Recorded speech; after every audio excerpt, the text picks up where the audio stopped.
As you listen, complete the numbered spaces in the identification form in the book. First, you have some time to look at questions 1 to 5.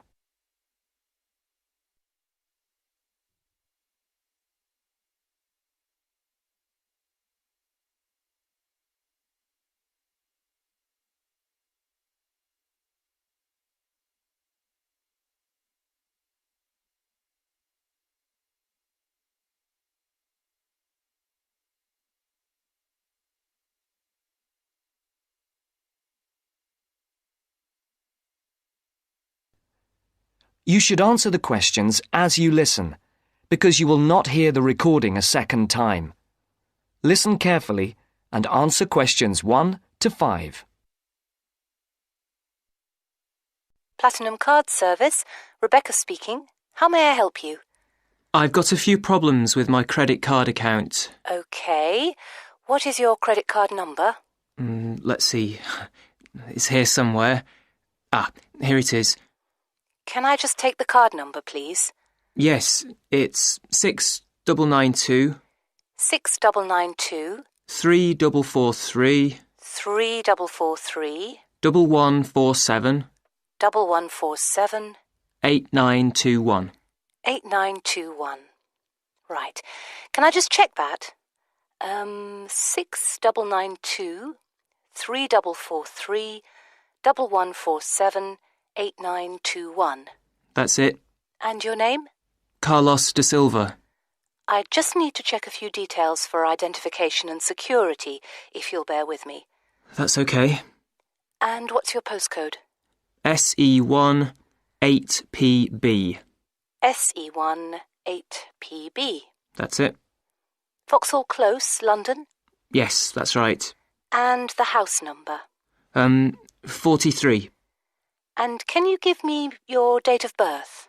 13th of the 7th, 63. And one further check, if I may. Can you give me your mother's maiden name? Yes, it's Moore. Is that Moore? Yes, that's it.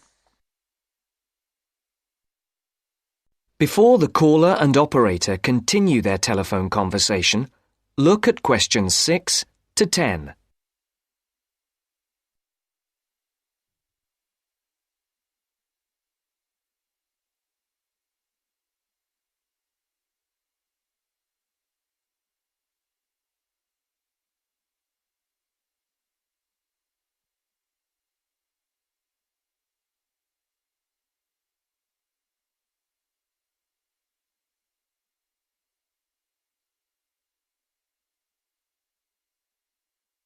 Now listen to the next part of the conversation and answer questions 6 to 10. For these questions, there are 3 alternatives: A, B, and C. Decide which alternative is the most suitable answer and circle the correct letter. Yes. Now, can we get on with this? Yes, sir, certainly. I'm sure you'll appreciate that all these checks are necessary for security reasons. So, what exactly is the problem? Problems? Okay. Well, first, your computer seems to have gone mad. I sent you £500 and on the statement for the account it shows that I only paid £300. Yes. The account does only show £300 was paid. Well, I paid the £500 in at the bank and I have my receipt, and my bank statement shows that £500 has been taken from my account. Oh, I see. What I'll do is check with the bank and see what they say. OK. You said there was something else? Yes, as if that wasn't enough. My account shows that £107.27 was paid to a company called Pan Express. I don't know who this is. Let's have a look. Well, it is genuine. I can assure you it's not mine. It was made on the evening of the 12th of May. Maybe it's a restaurant bill you forgot about? There's no way that... Oh, wait, hold on. Yes. Oh, it's okay. I've just realised what it is. It is a restaurant bill. The name of the company is different from the name of the restaurant. My mistake. I'm sorry. That's okay. Was there anything else? I don't know if I dare. What is it anyway? Well, it's, the amount of interest seems to have gone up.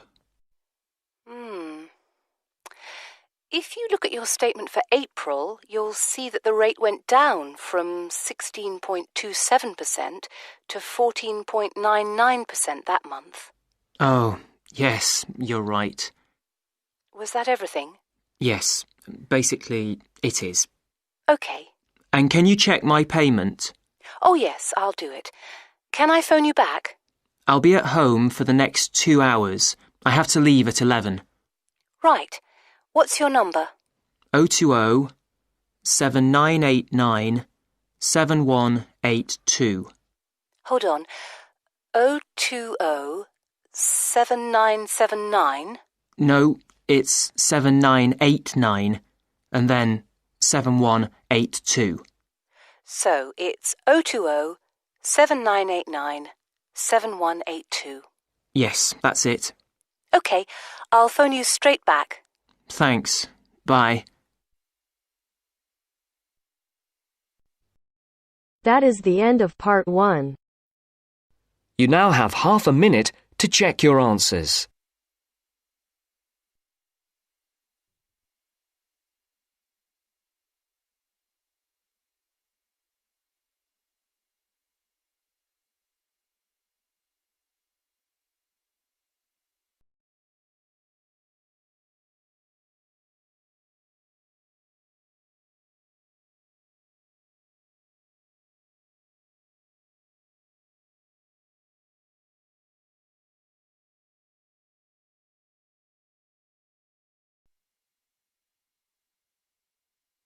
Now turns to part 2. Part 2. You'll hear part of a free class about safety around campus. First, you have some time to look at questions 11 to 14.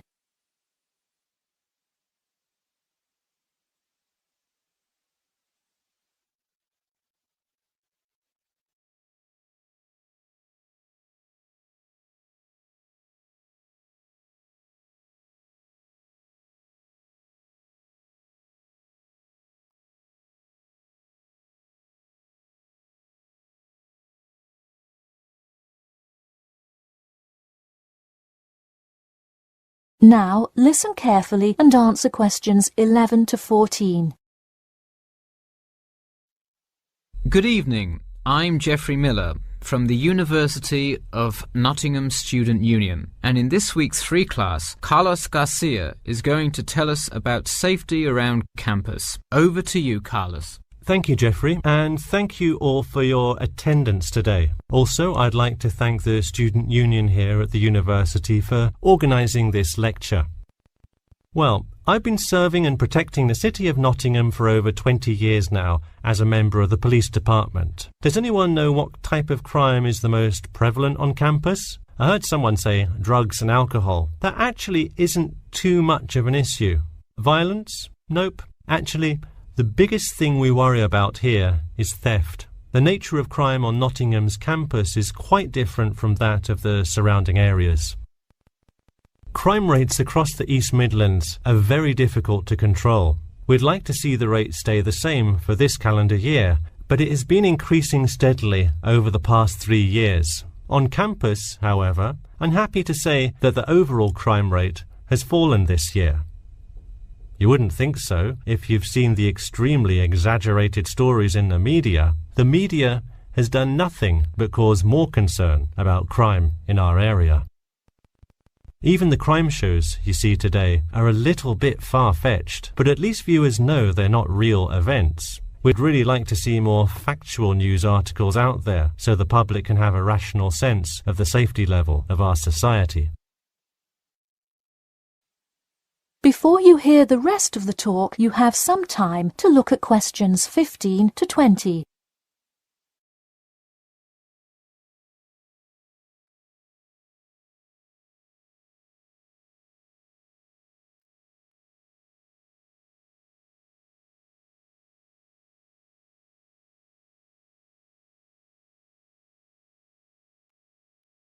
Now listen and answer questions 15 to 20. Okay, let's move on to what to do when you see a crime. Do not get involved if at all possible, and do not draw too much attention to yourself by running away in a conspicuous manner. Though most likely, and hopefully, you will not have to experience this situation, if you are being mugged, please do not try to resist. Instead, be compliant and seek help after the incident. Like I said, though, it is highly unlikely that you will find yourself amidst a crime, but it is important to be prepared should it ever happen. We find that educating students and staff on the correct precautions to take is the best way to increase your safety. Just remember to be smart when you're out late at night and avoid any area or person that looks suspicious. I know it sounds obvious, but I cannot stress this enough. It's also not a bad idea to have your mobile phone with you at all times, but be careful. If you're chatting on your smartphone on your way home, you're a prime target for thieves. I'd like to see a show of hands. How many people have left work or the library after 10 p.m. to go home before? A lot of you, right? If you do have to go home late at night, please don't walk home alone. More often than not, there's someone there that will be walking the same direction as you at some point. Walk home with a friend or co-worker. Even if you must use your phone to call someone that's nearby to walk with you, it's always safer to walk home with someone. So when you're walking home, you may feel more comfortable with some sort of self-defense, such as pepper spray. Now, it's your call whether you want to carry something like this or not. However, I absolutely advise against carrying a knife or any other offensive weapon. All too often, they can be used against you if you're disarmed, putting yourself in more danger. For all those interested, the Recreation Centre offers a free self-defense class to all students every Thursday evening. While obviously an introductory self-defense class may not equip you to fight off villains like a regular superhero, it does come in handy sometimes. After taking a self-defense class, you'll surely be more aware of possible dangers and how to deal with them. So hopefully now you have a more complete understanding of the nature of crimes committed on your campus and how to avoid being a victim.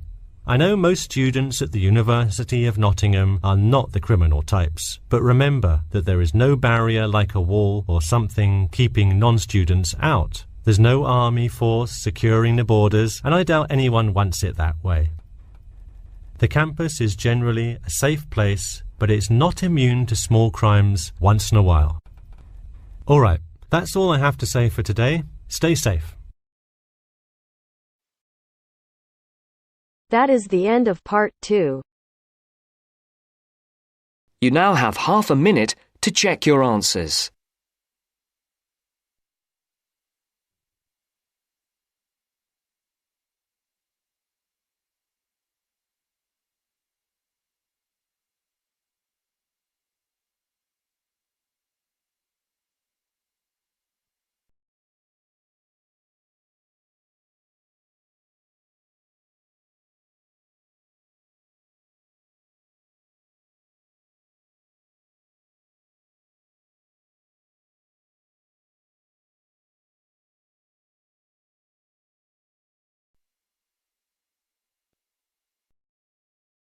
Now turns to part 3.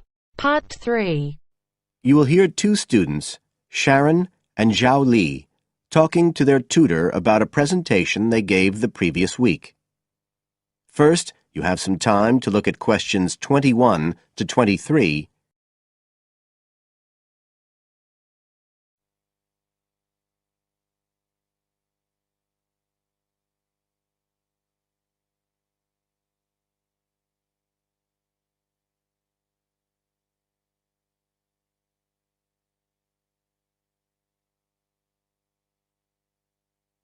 Now listen carefully and answer questions 21 to 23. So, Sharon and Zhao Li, In your presentation last week, you were talking about the digital divide, the gap between those who can effectively use communication tools, such as the internet, and those who can't. And you compared the situation here in Northern Ireland with southeast China. Right. So I asked you to do some self-evaluation, watching the video of your presentation and thinking about the three main criteria you're assessed by: content, structure and technique. What do you think was the strongest feature of the presentation when you watched it? Sharon? Well, I was surprised actually, because I felt quite nervous. But when I watched the video, it didn't show as much as I expected. So which of the criteria would that come under? Confidence? That's not actually one of the criteria as such. Zhao Li? Technique? It's body language and eye contact, isn't it? Well, I didn't think I looked all that confident, but I think that our technique was generally good, like the way we designed and used the PowerPoint slides. So, you both feel happiest about that side of the presentation? Yeah. OK, now on the negative side, what would you change if you could do it again?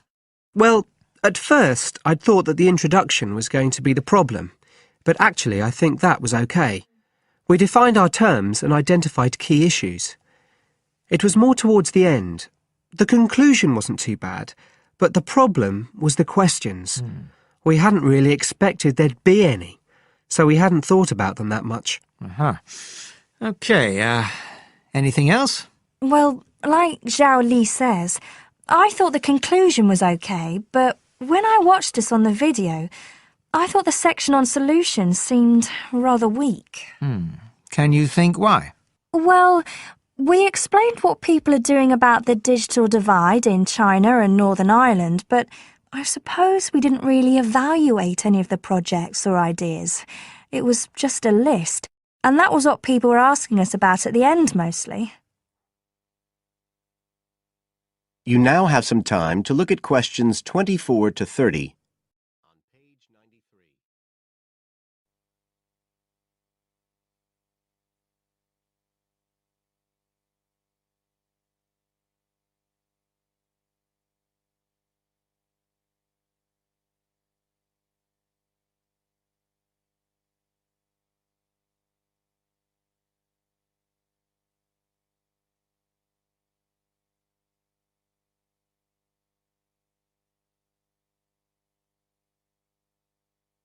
Now listen and answer questions 24 to 30. OK. Now, I also asked you to get some peer evaluation from the other students. Yes, well, people said it was interesting, like the fact that in China the internet was used more for shopping than in Northern Ireland. They said sometimes it was a bit hard to understand because we were talking quite fast, but we didn't think so when we watched the video. No, it's a bit different, though, because you know all this information already. If you're hearing it for the first time, you need more time to process it. That's why signposting the structure and organisation of the talk is important. That seemed OK. No one mentioned that as a problem. Some people said that we could have had more on the slides, like some of the other groups had nearly everything they said written up on the visuals as well. But other people said the slides were good. They had just the key points. Yes. And most people said we had quite good eye contact and body language. They all pointed out we'd overrun. They all said we were 5 minutes over. But we timed it afterwards on the video, and it was only 3 minutes. We were a bit unsure about the background reading at first, but I think we did as much as we could in the time. Anyway, no one commented on that under content. But one thing that did come out was that they liked the fact we'd done research on both Northern Ireland and China. Most other people had just based their research on one country. We managed to get quite a lot of data from the internet, although we had to do our own analysis, and we did our own surveys as well in both countries. So the class gave us best feedback for content, but it was all OK. Right. Well, that's quite similar to the feedback I'm giving you. I was very impressed by the amount of work you'd done and by your research methodology. So, actually, I'm giving you full marks for content. 5. The structure of the presentation was good, but not quite as good as the content. So I gave that 4, and the same for technique. So, well done. Thank you. Now, the next stage is to write up your report. So, just a few pointers for you here.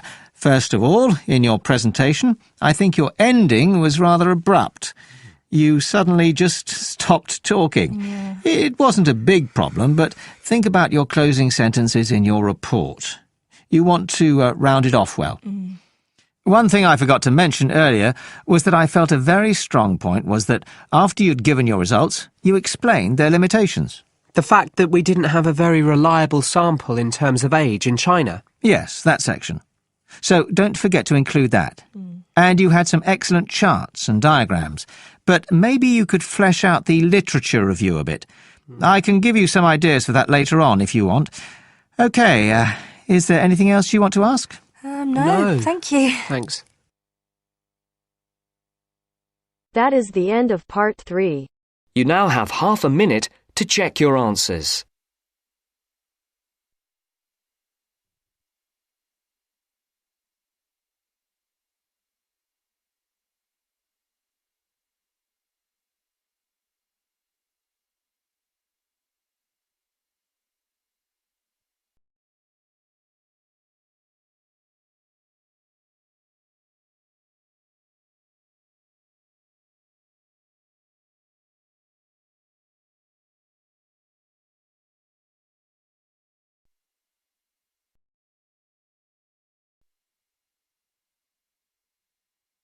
Now turns to part 4. Part 4. You will hear an introduction about an eco-friendly building called the Gherkin. First, you have some time to look at questions 31 to 40.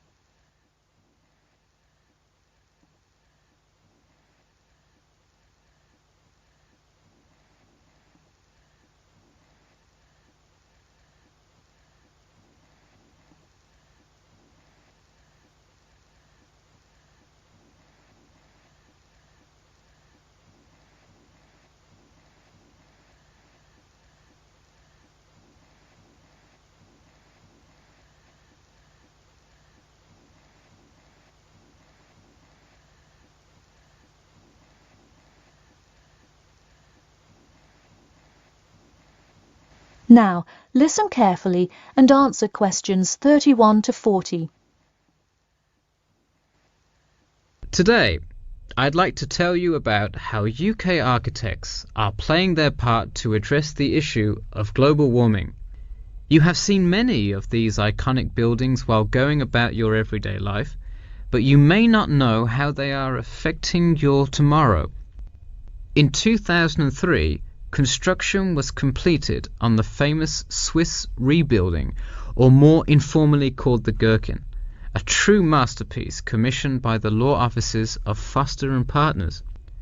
This is not the first ambitious endeavour of the firm. They are renowned for their various philanthropic environmental efforts. The Gherkin, with its cutting-edge green initiative and sharp design, is gaining recognition as an icon in modern architecture. You can pick it out of the London skyline by its unorthodox cigar shape. While its appearance is the obvious attribute at which to marvel, there is far more to this building than meets the eye. And let's face it, there's a lot about this building that meets the eye. The building helps reduce the city's carbon footprint in a number of ways. Just a quick note, in case you're not familiar with the term carbon footprint, get used to it. It's a buzzword you'll hear relentlessly to talk about reducing emissions. Think of it as the amount of harmful greenhouse gases that are given off into the environment by a single person, organization, or product. So going back to the Gherkin building, perhaps the most obvious as well as the most significant eco-friendly feature is the glass windows, which allow light to pass through the building, both reducing heating costs and brightening up the workspace.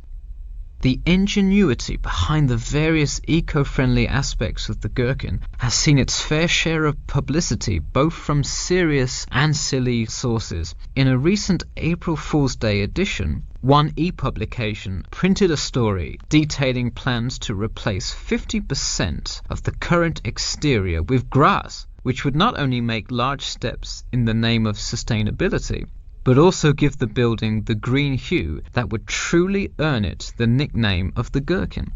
The only drawback is, as you may have guessed, that this story was an April Fool's Day joke and completely made up.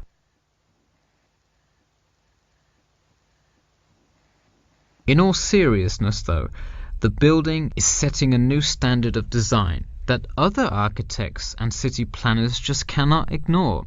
The building's bold and cost-efficient design has won a number of architecture awards, including the Sterling Prize, the London Region Award, and the Empress Skyscraper Award, among others. The design comfortably accommodates a large number of offices, while keeping maintenance and operation costs down, striking a superb balance between nature and the workplace. Nature is well and good, as long as the weather is nice outside.